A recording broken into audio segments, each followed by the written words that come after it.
एक प्रामाणिकपणे विचार करा, याचिकेमुळे आपलं आत्तापर्यंत किती वाटोळ झालेलं आहे।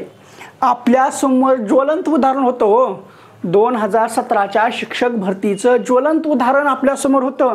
हे ज्वलंत उदाहरण आपल्या समोर असताना सुद्धा अहो एखाद्याला ठेच लागली तर तो पुढच्याला ठेच, मागचा शहाणा तसं असतं। मग एखाद्याला दूध पडलं तर ते ताक सुद्धा फुकून पेत असतं। आपलं सगळं माहीत असताना सुद्धा आपण काय केलं, तुला ना मला घाल कुत्र्याला असंच करून टाकलेलं आहे। काय केलेलं आहे याचिका एक विचार करा। आत्तापर्यंत कोर्टामध्ये किती याचिका आहे तो शिक्षक भरतीच्या बाबतीत। 2017चा आपण ज्वलंत उदाहरण पाहिलेलं असताना सुद्धा आपण स्वतःच्या पायावर कुऱ्हाड मारून घेतली। स्वतःच्या पायावर कुऱ्हाड म्हणण्यापेक्षा असा भला मोठा डोंगर आपण स्वतःच्या डोक्यावर घेऊन आपण ते जमिनीमध्ये गेलो।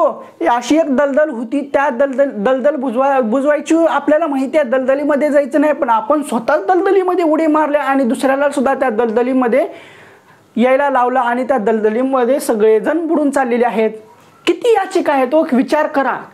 ह्या याचिकेमुळेच आतापर्यंत आपलं वाटोळ झालेलं आहे आणि 2023च्या भरतीचं सुद्धा त्याच पद्धतीने चालू आहे। आता एक सर्वसामान्य अभियोग्यता धारक म्हणून विचार करा, आतापर्यंत आपल्यासोबत काय झालेलं आहे की कुणी एक सांगतं की असं चला, दुसरा येतो सांगतो असं चला, तिसरा येतो सांगतो असं चला।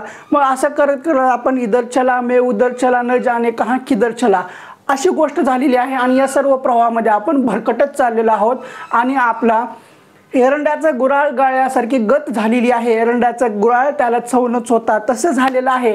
म्हणजे आपण ना घर का ना घाट का अशी दशा होत आहे आपली। मग त्यानंतर आणखीन कुठली याचिका आहे हो, आता 2017च्या भरतीची एक याचिका आहे कुठली, ब्रिज कोर्स। ही असंख्य भारतामध्ये संपूर्ण भारतामध्ये ही याचिका चालू आहे।